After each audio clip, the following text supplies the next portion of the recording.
the status quo. Bucking the status quo. We gonna buck the status quo. Bucking the status quo. We gonna buck the status quo. Bucking the status quo. We gonna buck the status quo.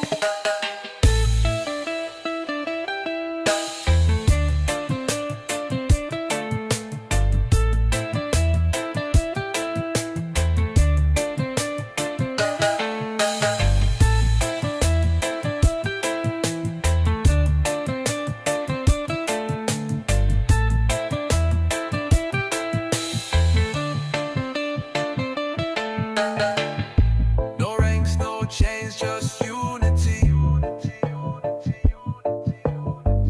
One tribe, one light, one destiny. No ranks, no chains, just unity.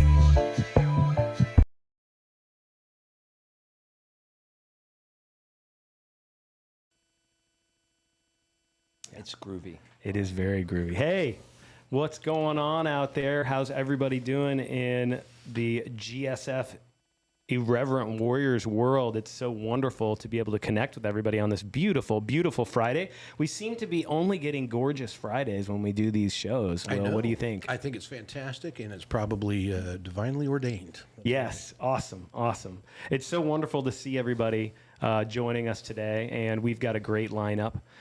Today we've got a special guest, Chris Labonte, who is from IW Nashville, and he served in 5th Special Forces Group, and among many deployments, he also served in Syria.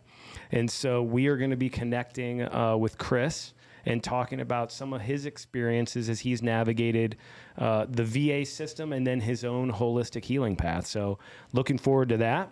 Of course, I am Hugh Tyson, and I am from Irreverent Warriors, and this is the executive director of the Grunt Style Foundation, Will Wisner. And yeah, I mean, let's just jump right into it. So I think one of the most interesting things we found in the veteran space when we look at suicide prevention has been people taking back their own journey to healing, and people being empowered and feeling empowered to be able to find their own unique path to heal some of the mental health trauma that they've endured and recover and thrive and resurrect from it, right? And so we talk about this a lot in the Grunt Style Foundation space. We talk about how only you know how to heal you, right? And we feel that the VA system and a lot of the healthcare systems in the U.S., they have the answer to healing you. And myself and Will, and we'll get into it with Chris, we've gone down that path of somebody else is going to fix us. Somebody else is going to help us heal. Somebody else has the answers. And what that ended up with was a significant amount of pharmaceuticals and dead ends. Weird how that works. Yeah, and it is weird. Almost as if it's like by design. By design. And we tried everything they threw at us, right? And so when we think about, Grunt Style Foundation in their creative problem-solving process said, well, what is working to heal mental health trauma? What is working to help people go inward and to face some of this these shadow aspects of their past, some things about themselves they'd love to change to become a better version of themselves. Like, what are some of the root causes? Not just numbing it with pharmaceuticals, alcohol, or other things, right? But what actually is, how do we address some of the root causes here? And as a part of that, they put together Operation Purify, and it is something that took place in the Amazon last year, and I think it's absolutely fascinating. And I thought, let's talk more about this and the outcome from it. And so we've got Chris from IW Nashville here as who experienced the operation and the program. So, Will, walk us through what your vision was for Operation Purify. Yeah, so that's actually the program of our dear friend and partner, Mr. Carlos Duran, and he runs that program in partnership with a Canadian veteran by the name of Ryan Carey, who is quite a remarkable gentleman all on his own. He was a professional football player. Whenever he got out of his time in athletics and professional sports, he joined the military and ended up over in Afghanistan. He was part of Operation Medusa, which that's a pretty infamous engagement from Afghanistan. If you're not familiar with that story, go Google that one. It's quite a harrowing tale. And they had this vision of bringing American and Canadian veterans down for 14 days. Carlos Duran's lineage in his work with plant medicine spaces of the Colombian variety. His teachers are all located down there. There's a good bit of property, a gentleman that we work with named John Freddy, at his ancestral family home. It's basically a big clearing out in the middle of the jungle is about really what it is. But they've really done that thing up nice. You're seeing some video there across the screen. The Maloka is there. That's where we're doing PT every morning and all these other crazy things, just kind of plugging you back into that spirit of tribe and being among veterans. And it's kind of like Irreverent Warriors, where everybody's got that common understanding and that common ability to just understand what everybody else has gone through and what they're saying and what they're trying to say. Sometimes you can say so much without even having to say a word if you've got that shared experience. So we're connecting folks into that. And then over the course of 14 days, they had 4 different Yahe ceremonies. And Yahe is the Colombian version of ayahuasca. It works pretty much the same. It's just instead of the chacruna leaf, ayahuasca is a 2-part tea. It's 1 part ayahuasca vine, which is the bark of this vine as an MOA inhibitor element to it. And then the chacruna leaf, which is where the dimethyltryptamine or DMT, which is the active component of that, resides in that leaf. And there in Colombia, they use what's called the chilipongo leaf. And the only big variant there is that the chilipongo leaf has both 5-MeO-DMT and N,N-DMT, which is what we're more familiar with in normal ayahuasca land. So a little bit of a different experience for us, for me going down. And I know Chris joined us on that excursion. We had a couple of other IW folks that went down with us. Myself, Ranger Drew, we had Chris, we had Lisa Mills, and then just a whole cohort of other folks that are now actually engaged in IW. So we've kind of grown the IW tribe with that. Awesome. So it's plant medicine therapy, and the plant medicine therapy, specifically what it does is it creates a container or a safe sense of feeling in order to be able to go inward. Would that be a good way to describe the therapy that you get from this type of plant medicine? Yeah, man. I think what you said earlier really kind of sets the table for how this stuff works and what's going on. It's only you know how to heal yourself, but here's the paradox of the riddle. I don't know how the hell to heal myself. I had no clue what to do with that. I didn't even know what the actual root of my problems I was trying to get after even was. Because we've been so good at blocking them that they're hidden. They're gone. We don't even have access to them. Well, that's our job, right? That's the job of egos, to suppress that stuff so you're not feeling the feels. So we're all trying to avoid the feels, and we're in a society where that's, hey, don't worry about feeling bad. Take this pill. You don't have to feel it. Suppress it. Do this. Distract yourself with this thing of sports or booze or drugs or wild women, whatever it is that happens to be your poison to not really get down deep and distraction. Distracting you from the pain. Numb, distract. That's right. And these medicines come in, and the way I believe what they are is that they are master teachers. These plants are master teachers, master healers, master protectors in the animistic worldview of these practitioners from South America and also from North America. There's an awful lot of overlap, what we've come to learn up here as well. But these things allow you, number one, that you're bypassing the ego, whose job is to keep these things suppressed, and it's allowing you to, your subconscious kind of brings forward. It's a lot like behavioral talk therapy or cognitive behavioral talk therapy on steroids. It's like 20 years of that in like an evening is kind of how I would explain it. Sure. And it's bringing these issues up to the forefront, and you're able to just really have an honest conversation and an examination of those things that are troubling us, and we're able to look at them perhaps for the first time in our life, certainly what was my case, honestly, without all the bullshit, objectively, the excuses and the rationalizations that go along with it. Yeah. And you kind of see your problem, and it's staring you in the face, and you're like, oh man, this is that thing that's been in my brain every day, every moment of every day for however many years. But you just kind of tilted a little bit. You Yeah. just look at it just a little bit different, and you get a different perspective, and you get a different understanding. And once you have that, once the ceremony is done, and that information that you're carrying out of that conversation you really had with yourself, it becomes, that's where the magic begins, because now you're armed and equipped with what's real.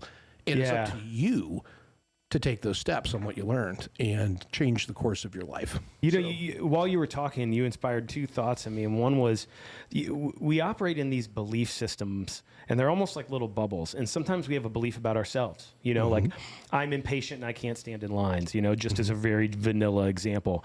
And you're able to see these beliefs from a different perspective and recognize that, you just don't like being alone around a bunch of strangers and your mind kind of running. And that's why you pop these beliefs, and then you're able to kind of see underneath, right? And another thing you were saying that came to me was, the ego seems like it's really good at protecting you, so it spends your whole life building this castle, right? It builds this castle, and then at a certain point, I think a lot of us are kind of recognizing that this castle has become a prison. That's right. And then it's like, how do we dismantle that? Well, we spent our whole lifetime building it, and so that's where the plant can really help you even recognize the foundational building blocks, because if you think about when you initially built that castle, you were 5, or right? younger, 6, 7. And so I'd love to jump in with Chris here. Chris, you served in the Army active duty, 5th Special Forces Group. You're an airborne trained guy, deployed to Syria, did a lot of high-speed, cool stuff in a bunch of different places. Tell me a little bit about your journey of getting out of the military and then, working with the VA or traditional kind of healthcare, and how that worked out for you, and then how you ended up signing up for Operation Purify with Grunt Style Foundation. That's a long story because it goes over multiple years. Yes, but yes. The short version basically is that process of getting out of the military started for me 12 months to 24 months before even getting out. I had realized by the time I enlisted the second time that the Army wasn't a place that I wanted to be anymore. There was no position that I could get to that I would be able to have the autonomy to make the decisions that I felt were required. That was based on my experiences downrange with the people who I was with. And we just, even being in Special Forces, we did, on the support side, we just did a lot of things that didn't make a lot of sense. Sure. And you were frustrated, like a lot of us. Beyond, and it's not just frustration, but like there's people who have your life in their hands and they're making bad decisions. And that is really what messed me up the most. And so making the choice to get out, I needed to come up with a plan to get out, and fortunately I had a Green Beret friend by the name of Freddie Miles, beautiful human being on his own path, had his own challenges, but Freddie gave me a book, Rich Dad, Poor Dad, and The Richest Man in Babylon, and those two books helped me decide that the way that I was going to get out of the military was real estate investing. Great. Found out pretty fast that you need a lot of money to be able to do that, and even the money I saved wasn't quite enough to make the cut. And so, just like in my military choices, I was asleep. I made choices in the military to join the military, to go places, and I was just on autopilot the whole time. And immediately upon getting out and going into real estate, I ended up going into the same kind of sleep in making a decision where I wanted to be a rental guy, and I turned into a flipper, and I never made that decision. And then I'm looking 3 years back trying to figure out where it all went wrong, and it turns out, I didn't make a decision, and I just continued to go on autopilot. With the flow. Yeah. And so my journey to Operation Purify started not actually with plant medicine. It started with Tony Robbins, I'm Not Your Guru, on Netflix. And, I was in a really dark space, and for whatever, I watched that thing like 10 times, and it was, and it helped just change my perspective just ever so slightly, where I could, start looking at some other options, because now we get into the VA aspect of it, right? And going to the VA and complaining to them about these problems. They got lots of forms. They collect lots of information, and it all leads you to a 2-month scheduled out psychology appointment with somebody who's not an actual psychologist, who then prescribes you drugs with their partner, their co-partner, who says, yes, these drugs are definitely fine to give this normally or otherwise healthy adult male. Sure. And I've been there. And they don't tell you any of the good things that it'll do. They just tell you the negative stuff. And I think I speak for a lot of people where when your lower parts stop working, your libido or whatever. Yeah, and, sexual dysfunction is a major side effect that they, and they tell you about it, but they downplay it. They're like, it might not happen to you. I haven't talked to a single person that it hasn't happened to, and it's the only thing that I can report from being on Prozac. It didn't change my mood. It didn't make anything. It didn't improve your mental health. Didn't do anything, and they just wanted to up the dose. And I'm not a medication guy. I don't want to take more than required, and so that just didn't sit well with me, and so refused that. And essentially just stop going to the VA, and then that turns you outside and say, okay, well, now what do I do? Right. Well, you're on your own. Right. You're taking back your own journey, which is terrifying, right? Like when you first take back, the first time that you decided, like, I'm going to take back my own healthcare journey, how terrifying is that? It's so lonely and because you're just like thrown into a pool and you don't know how to swim. You have to be ready to do it. You just have to be tired of being tired. That's where I was, because I mean I knew that I was a lot of my issues come from toxicity related to my military service. So I knew that I was a jack in the box, just cranking it, waiting for that little clown to pop up and punch my number. Sure. And so there's a lot of fear of that. And then what are you going to do about it? So that's where I started looking for anything. I mean, I was at the point, if somebody told me to eat broken glass, I would have at least considered it, so. Yeah, because the amount of pain, and then when you find out that if you find out that the modern medicine way of treating mental health has kind of broken your trust, you feel completely floundering around, right? So I totally empathize with that. We all experience that. Mm-hmm. I mean, it's not just a veteran thing, right? The entire population has that problem. The entire U.S. population. It's a business model, and they're making billions of dollars of profit, and it's insane. But they're not addressing a lot of times. I think some of the talk therapy can get into the root cause, but I know that that's few and far between. Getting to those conversations you have in this plant therapy space that you've been telling us about. It's like having those subconscious level root cause things that need to be addressed. It's so hard for them to make their way out. Well, yeah, and that's what makes the plant medicine so helpful, because you can show up to a plant medicine experience and totally hide from yourself and others. But if you commit to the experience like Lisa did, you can come through it on the other side and have all these completely different realizations about yourself and your life and the way that you're looking at things. Sure. And it goes back to what you guys were saying earlier about it's a simple perspective changes your whole outlook on everything. And it's liberating. Yeah, I mean, it is. It can be a little destabilizing. It can be a little bit. It can be a little scary, because it's like my whole life I've built this castle. Well, destabilizing. And I live in this castle. Destabilizing is a good word for it, because it does, like, immediately coming back from the experience, you do feel somewhat destabilized, but it's not a bad thing, and people perceive that experience as bad, but all it is you're a new creature, and you are coming back into the old, and now you have to figure out how to be a new creature in your old environment.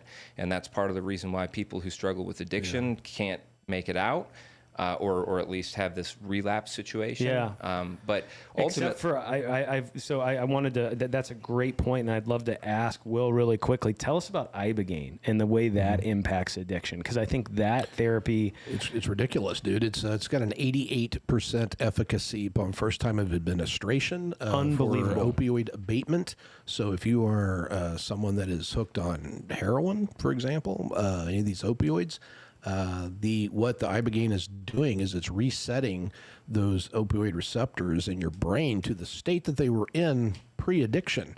And if you're in that 12%-ish range of people that it did not have impact for upon the first time administration, and that you require a second round of it, that efficacy jumps up to like 98%. So, you hear all these horror stories of these addicts that, suffer for a very long period of time trying to cold turkey off of this stuff or even wean off of this stuff. It's still miserable. And it's not even realistic. That's a lie. I mean, there's no weaning off of it. You just go to the methadone clinic. Yeah, that's what they all do. And get more opium. Yeah, well, and they don't want it, but they don't have another option because they're not off of it. They're not actually detoxed. Their mind is still broken from it, literally, chemically. Yes, and that's what they're doing. They're keeping those receptors that are making you so miserable, they're keeping them satisfied and satiated. So this ibogaine's actually resetting that, like literally resetting it. It chemically binds to the receptors, and it blocks the opiates from making the connection. So tell me what in modern medicine has achieved this kind of a result for opioid addicts? None. Nothing comes close. Nothing good. There's nothing. I mean, a bullet will do it. It'll be about the same reset, but that's horrible. So, I'm not aware of the specifics on the studies of like traditional treatment, but I'm pretty sure it's between 10 and 20%. What we're doing conventionally is like in Kentucky when our friend Brian Hubbard was pushing the ibogaine initiative down there that we were deeply involved and supportive of. The commission basically came back with their recommendation because that's what they were doing. They set out to find a solution for this opioid epidemic. And, Brian Hubbard had found ibogaine and researched it and all of that. And then the rest of the story is, is unfolding as it is. But the Kentucky absinthe politics and all that stuff that was involved in that kind of disrupted that apple cart, where they landed was with Suboxone, which is another opioid. So their solution to getting people off opioids is just give them different opioids. Well, I don't know if you're giving people plants, if that can make a lot of revenue, Will. Well, I think that's exactly what it is. Yeah. But I saw Brian. I met him through you, and then I saw him on Joe Rogan, and I highly recommend going and checking that out. Anybody that hasn't watched the Joe Rogan episode, it'll blow your mind. With Brian Hubbard, fantastic. So. But getting back into Chris's story, so Chris, tell me post-retreat or post-plant therapy, how has this helped or changed your mental health or your outlook compared to pharmaceuticals, compared to some of the other options that you were given that were put in front of you? What are the things you're noticing, the changes in your life? Well, it's tough because it's a never-ending journey. It's a journey, yeah. And it's quite the hole we kind of dig ourselves into, and it's not necessarily financial, right? It's prisons of our mind, right? I'm still struggling with my search for purpose, right? And that's been even before the military, right? You want to talk about kids? Go back to 16, go back to 11, 9. I mean, the thread of that goes all the way back in time, but. Were you aware of all that beforehand? Not at the time. When I thought I had it figured out, right? I knew I wanted to be a fighter pilot. Then that didn't happen. You thought I was going to go to the Air Force Academy. That didn't happen. Went to, anyway. It was long getting there. But coming back from that particular experience and the other plant medicine experiences I've done, I always come out of it with almost a sense of peace, and it's a sense of. I feel I still don't have the answer, but I'm more comfortable with what I have for answers. And each time I go, I get different pieces of the puzzle to look at. Yeah. And and again, it's a commitment. You'll never have all the answers. You just got to keep following the rope. Did it inject you with hope? That's tough. I wish to be honest, I can't really say that it injected me with hope. If anything, it injected me with confusion because on one hand, I have the duality, and this is subliminal programming, right? But or subconscious programming. But I feel the spirit of it, where the ayahuasca and this, where God wants to take me, and then I have the ego, trauma. Old self that is the other side of things, and so I have like a very stark contrast between the two. Sure. Takes a couple weeks to adjust, but Yes. after all of it, I definitely feel stronger. Yeah, and Got I it. think you're zeroing in on something we said earlier. You know, the magic of this stuff starts at the end of the ceremony. It's what do you do with it, and the most critical, important part of all of this is the integration.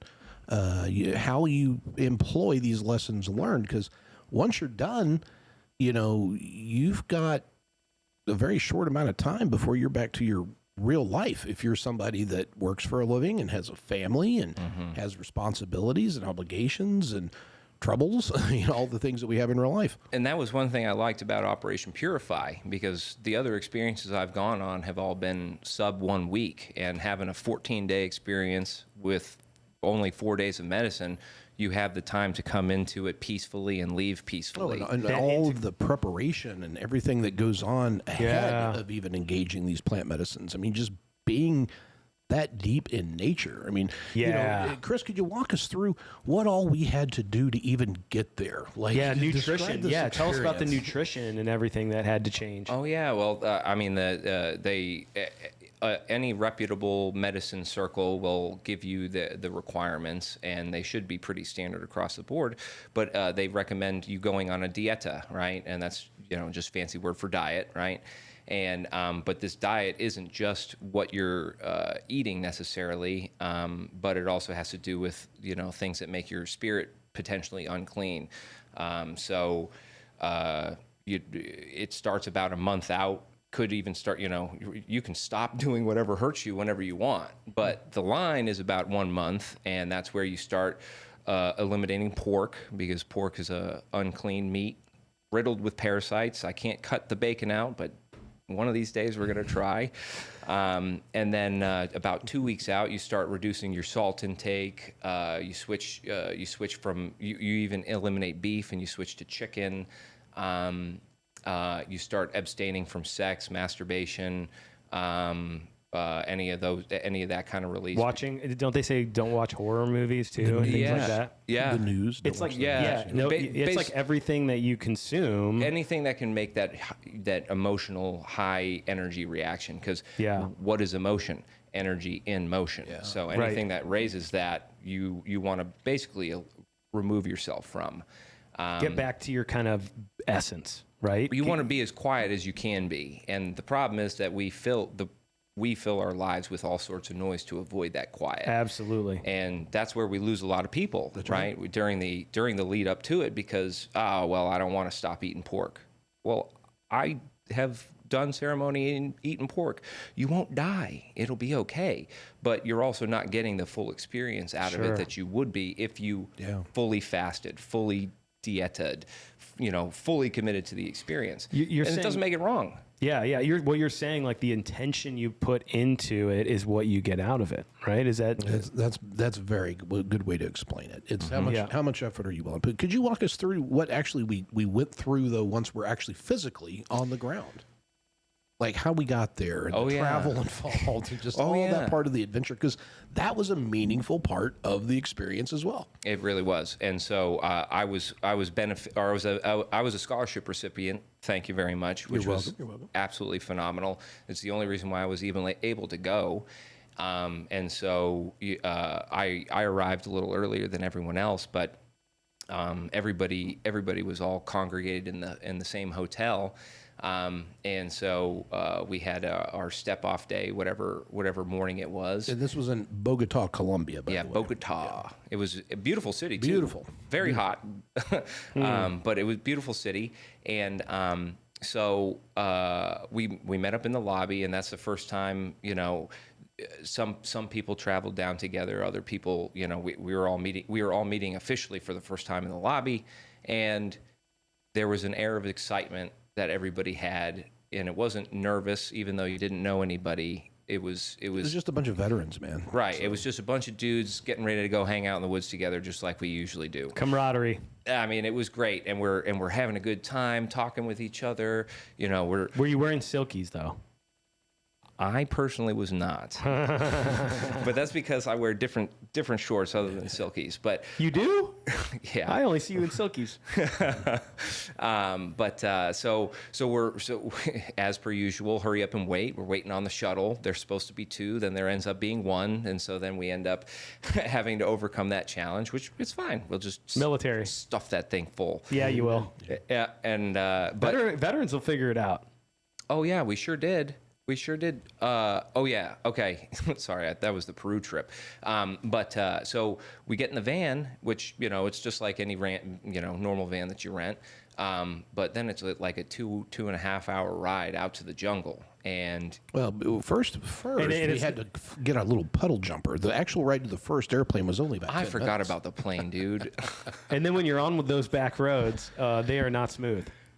Yeah. The puddle jumper was pretty bumpy too. It was pretty bumpy. There's a video that David was playing a little earlier there. That's literally the airplane that we flew from Bogota over to Yapal. Yeah. So you are crammed in that. I mean, it's like what you would expect, right? Like it wasn't quite like chickens. We and were cages. Indiana Like Jones. Indiana Jones kind of stuff. But It's like being in a helo in Iraq. yeah, it's not so dissimilar, but it added to the excitement, and then we from there, we went It was several great. hours out into the interior. But yeah. Yeah, I mean it was a couple, and it wasn't so much that it was far, but you could only go like 10, 15 miles an hour. Yeah. Because it was basically, I mean, if you go out in the fields of Indiana, even it's just the farm roads. They're not necessarily paved. It's Sure. just gravel, dirt. Oil wells were Oh, yeah. everywhere. That's Yeah. surprising.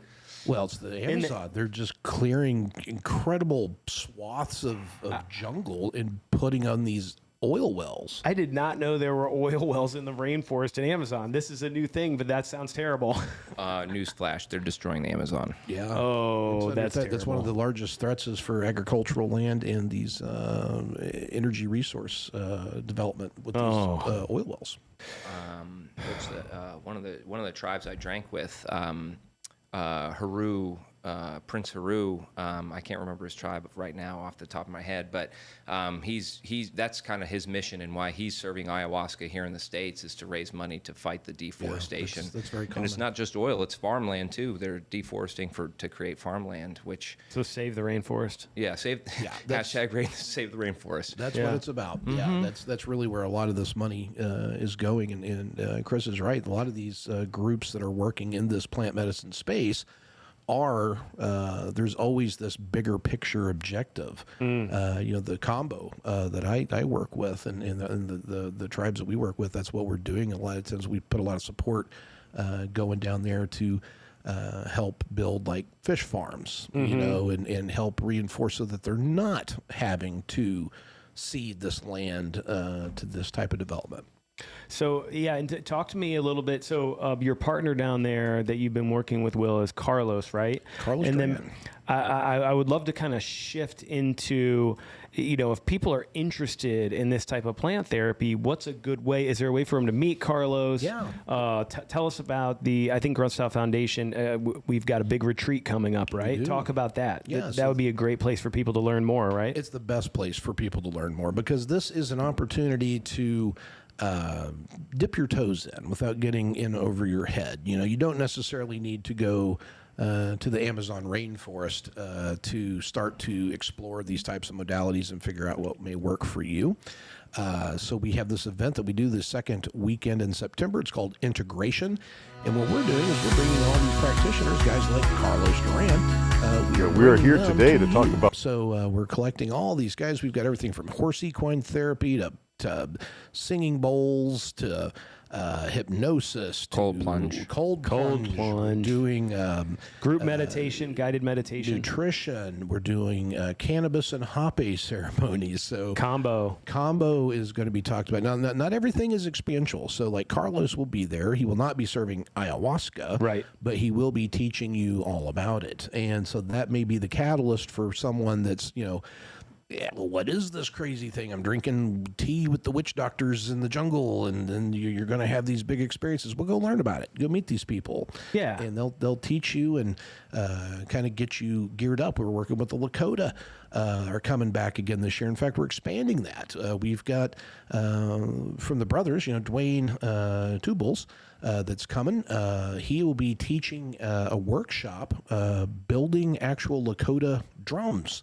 So we've got a bunch of buffalo hide and sinew and deer antlers and the drum frames. And I think those tickets are going for $300 for the workshop. But hey, you're leaving with a drum that would cost you It's worth it. way over It's so six worth it. figures to get anything close to that. It's Wonderful. Buffalo. Yeah, it's Wonderful. Buffalo. It's pretty cool. Wonderful. So yeah, all of those things will be there. Tickets are available. You can get them at gruntstylefoundation.org. And the tickets are $100 for the weekend. If you want to camp, we've got cabins and all those good things. It's kind of like going to summer camp for veterans and any of those interested, even non-veterans. This is actually open to the public this time. But we've got about 150 tickets available for the overnight full weekend camping experience. If you want to do the drum thing, that'll be a buy-on ticket. When we make those live, we'll announce that. Give everybody an opportunity to do that. $50 for a meal pass. So for $150, you get top shelf personal time with some of the most amazing, thoughtful healers that I've ever met and am aware of that are walking around on planet Earth. So that again is the second weekend in September. Awesome. I know that I think we've got 11 chapter leaders within IW that are attending. And Fantastic. another way to get the tickets is to go to irreverentwarriors.com and go to our events page, and it'll be right there, and you can sign up right there as well. Yeah, and we do have some scholarships for those folks. So Awesome. Well, speaking of retreats, I wanted to check in with Stacy, who I know we've got on the phone. Stacy is checking in virtually with us, but she's going to tell us about a couple of integration retreats that are coming up in her neck of the woods. Hey, Stacy, how you doing? I'd love to hear about the retreats that you have coming up, as well as any hikes that you're super excited about. Awesome. So starting on the retreat forefront, we have our male retreat coming up August 29th through the 31st at McCormick Creek State Park in Indiana, where we're teaching different healing modalities. Those include creative art for vets, some equine therapy, as well as massage therapy for that weekend's lineup. And then, so we still have scholarships available. So if you're a male and you're looking for healing and you can get to Indiana, we totally have you covered. If you can't afford the actual retreat, we've got you covered on scholarships. And then I'm really excited about the female retreat. And it's not because I'm a female, but this is the first time we have sold out at a retreat since we started last May. And we are 100% sold out for our female retreat. And that's happening October 3rd through the 5th. Up near Indianapolis, Indiana. And that is highlighting multiple different healing modalities to include boxing. There's a trampoline workout class, one of the bungee fitness workout classes. IW own Matt Scally is coming to teach some therapies as well. And then we have massage therapy and acupressure coming for that retreat. So we're really excited to be sold out, and we hope that's a really great event for those that are coming to attend. And I'm pretty sure Janae from Grunt Style Foundation is coming in for that event as well. So we're super pumped to have her with us from the Grunt Style Foundation. And then we have already booked our May retreat for next year for 2026. So that is going to be at McCormick Creek State Park again, because they're phenomenal with us and they work with our group really well. But May 15th through the 17th, and we're going to be teaching healing modalities that full weekend. So we're really excited about all those upcoming opportunities about healing, because we know that hikes and everything serve a purpose, but when we heal together and we continue to grow together, there's a whole different level of connections. And I love hikes. I'm really excited. I have 2 coming up that I'm really excited to attend. I love being able to attend any hike, but IW Milwaukee is coming up, and that's just in a couple weeks, and that is huge. And unfortunately, I never was able to attend it when Mike was alive, and he was one of my mentors. So I'm going to his hometown and loving on Milwaukee this year. And they're going to be doing a celebration of life, and we're going to see his city. And we are going to walk for IW, walk for ourselves, walk for each other in solidarity. So I'm really excited for Milwaukee.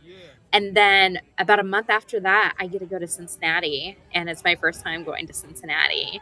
And I don't know if you've most people on this know, but the Cincinnati LC is actually currently deployed. So we have all the backup LCs and co-LCs running that and making that happen while that LC is deployed. And I just love how in our IW community and amongst our leadership team, that even when one of us is called away to serve in any capacity, we fill the gaps and we make it happen for our veteran community. So it's exciting to see that. Awesome. Yeah, I know that LC that's awesome, and I know that the LC that's deployed, she's actually doing an IW hike in Kuwait. So she's doing it at Camp Arif John. What? Yeah. She's a major in the Army, and she's leading a hike at Camp Arif John in Kuwait. That's awesome. Yeah, That's I know. awesome. It is really cool. But yes, she is deployed, and her team has really stepped up in her absence. And also on the Milwaukee hike, I saw the footage that was being shared, and it was just really bringing back memories. Having done that hike, it is just a gorgeous time of year to get out of wherever you are. That's just crazy with humidity and stagnant heat, and to get up there on that Milwaukee River right there through downtown, it's a wonderful breeze, and most of the hike is along the waterfront, and it's just a beautiful, beautiful city. It's very clean. It's very patriotic. We get a ton of love in Milwaukee, and I really look forward to. As you can see, we've got Mike here in the studio with us today. Our wonderful friend Mike Wilkie behind me. But he always led by example, and he always led with an open heart, and he was very big into these alternative modalities and these plant therapies. There he is, right there. Yeah, Mr. Mike Wilkie, seated right behind me, or standing behind me. And Milwaukee was the hike that he led, and we are gonna have a remembrance memorial. Essentially, the day before at the meet and greet is going to be a remembrance and celebration of Mike's life, and then the next day, of course, the hike all day along the river with incredible support from the VFW there in Wisconsin. Shout out to the VFW overall as a great partner, They are a great and partner. shout out to the VFW in Wisconsin, in Milwaukee. Massive supporters. You know who's really awesome in the VFW? The VFW Auxiliary. Oh, the auxiliary. I think they do, make it happen. They absolutely do at least as much as what the VFW does. They're so good. Those folks are amazing. Yeah, I was actually at the Des Moines Silkies hike, and the commander of the entire VFW was hiking in the Des Moines Silkies hike,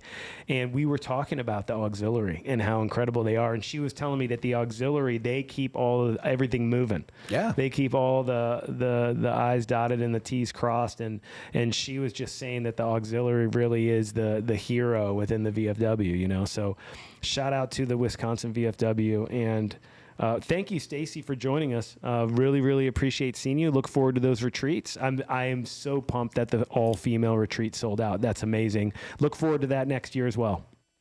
Awesome. Thank you for having me. Also, I did want to do a quick shout out to Joe, the LC in Milwaukee, because he has really picked things up and made things happen this year. And so I love his heart to continue that mission there in Milwaukee. So, but thanks for having me, and you guys have an amazing Friday, and hopefully you can get some Silky Saturdays in tomorrow. all right. I absolutely love it. Thank you so much. And yes, thank Thanks, you for the Stacey. reminder. Thank you for the reminder about Joe. He is fantastic. He is really stepped up Joe has been on the hike team for a while, and I got to work with him, and he was on the radio working the hike last year, and he'll be leading it this year. It's in good hands with Joe. It's in great hands with Joe. He'll be coming. He's one of the LCs that's coming to the integration retreat. Man. I love hanging out with him and good old Mike's brother Bill. Oh, Bill's absolutely awesome. Love that dude, man. Yeah, absolutely, man. He's pumped too. So I'll get into some updates on IW Land. So we had our friends and family outing, our FAFO event and competition between all the chapters, which included a lot of belly flop competition. Sorry, I don't say belly flop competition every day, so that kind of, it took me a minute. But yeah, you can see a bunch of the FAFO events there. And we did a bunch of belly flop content. Wow, just dedicated. I mean, I've never seen belly flopping like Just that. athletes. Unbelievable Prime belly flopping. specimens in the field. Yes. It's amazing. And you know who won? Who won? It just came out of left field. One of our newest chapters, IW Boise. Yeah? Yeah, they brought in $6,275 for their hike and for their team, and then IW Pittsburgh came in second, and they raised over $5,000, and they did an excellent job as well. So shout out to IW Pittsburgh and IW Boise. Boise. And I'm not at all surprised that Idaho did so well. Yeah? It's like the best kept secret in the United States is Idaho. Have you ever been there? I have never heard of Jesus this. No. Christ, dude, that place is magical, beautiful looking, man. Really? Oh, it's just I gotta absolutely check out stunning. Idaho. Absolutely stunning. I love it. I love it. I'm down to check it out. Did you see any potatoes? I wasn't in the potato part. I was over near Washington State part. Maybe it was bleeding over, so. That's hilarious. And then I wanted to put on everybody's calendars, December 12th is Mike Wilkie's birthday. And we are going to be doing, there's also a hike in Key West on December 12th, but there is going to be a memorial and ashes spreading ceremony down there in the Caribbean Sea. So that's going to be pretty cool in the Gulf, as we call it. Yeah. And then the Gulf of America. Oh, that Gulf. America. Yeah. The Gulf. Yes, absolutely. And then I wanted to give a shout out to the successful GSF integration retreat that took place in Indiana. That was fantastic. And my favorite part was definitely the cold plunges and the guided meditation. And I look forward to the one that's coming up in September on September 12th. Yeah, it's going to be well. And then we've got London hike for anybody that's excited to fly over the pond and hang out with our IW European counterparts. The London hike is on September 13th, so they've got events planned to September 12th through the 14th. If you have any interest in doing that, we would love to see you there. And that's a wrap. That's all the info we wanted to pass in the IW world. That's all the important stuff, man. So, hey, before we close the show, I've got a pressing question on my mind. You guys seeing this crazy thing about this big comet or the spaceship, whatever it may be, that's coming into the solar system that's supposed to be here by November? What? Yes. What? Yeah, what It's do you the think mothership. It's coming to get us, dude. Yeah. Dude, I am so open-hearted and nice to everyone I meet that I don't really care if you're from this planet. Well, I'm right. like, it's all love. Yeah, dude. I'm not afraid of aliens. Well, that's fine. We just need to get the government on board with that because they're going to try and blast that rock out of the sky. That's probably not a good idea. Well, so whoever it's- these people are, they probably have things like lasers. I'm just saying. So are you on the UFO train or the comet train? Oh, I'm on the UFO train. You're on the It's UFO gotta train? be. Gotta be. It's pretty crazy. The thing is the size of Manhattan. Yeah. It's like well, 7 miles. this might have been a Can different. I go and get a tour of it? Well, it's about November. I think it's supposed to be coming closer to us around November, I think. Talk to Elon. Maybe he can hitch you a ride up there. You can be a door gunner for the space shuttle. You seriously don't know that this is the thing? I am not somebody that's reading the news every day. Oh, that's probably good. I'll be totally honest with you. I'm like filled with joy every morning when I wake up, and I think a part of that is that I'm not really doing the news cycle. But I need to improve. This is staying word on of top mouth, things. buddy. This is not news. Yeah, no, it's all over the news, man. Oh, God. They're saying, Oh, no. Yeah, it's legit. I Was do this read the Wall Street Journal on Saturdays, and I didn't see it, but I will look again. Well, I'm on the comet train right now. I don't know, only because I've seen enough conspiracy conspiracy theory videos on YouTube that I'm terrified of Project Bluebeam. If you're tracking all you that. should be. I mean, this is like lines up perfectly with that. So Well, I mean, really. So then enjoying it can't that be that, right? It can't be that if it lines up perfectly. It's too Well, that's perfect. what I'm thinking. It's That's too why I'm- perfect. I'm That's on why. Team That's why it Comet. has to be UFOs. That's why I'm on Team Comet. Well, anyway, tell us in the comments, everybody watching this show, are you Team Comet or are you Team UFO? That's what's a happening?